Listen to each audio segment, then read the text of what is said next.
আমার হাতে একটা জিনিস আছে। अच्छा ठीक है। হ্যালো বিউটিফুল পিপল, কি খবর সবার?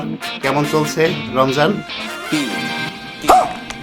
হাতে কি বলেন তো? জানি না। এইমাত্র যেটা দেখালাম, অবশেষে কিনে নিয়ে আসলাম এই বর্তমান সময়ের ভাইরাল জিনিসপত্র, একটু খুলে বলুন। যা অনেকে বলছে ঘড়ির দামে সোনার দামে বিক্রি হয়, কেউ বা বলছে হীরার দামে বিক্রি হয়, আবার অনেকে বলছে এটা জনসাধারণের নাগালের বাইরে। কি সাক্ষ্য প্রমাণ আছে তোমার কাছে? এগুলো খাবে বড় লোকের খাবার, যাদের কোনো পয়সার শেষ নেই। কি বলছিস তুই? কিন্তু ভাই, আমাদেরও তো মন, আমাদেরও তো ইচ্ছা করে কিছু খেতে, তাই না?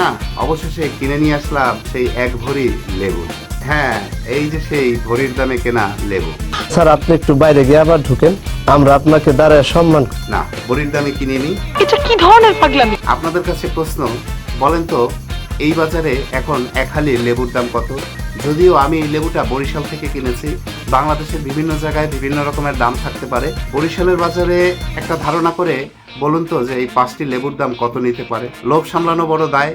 রাস্তাঘাটে বেরোলে ভাই খাইতে তো মন চায়, পরান্ত একটু লেবুর শরবত ইফতারে তো খেতে মন চায়। যদিও ভেবেছিলাম যে লেবু কিনবো না, এবার লেবু ছাড়াই ইফতার হবে, তারপরও লোভ সামলাতে পারিনি।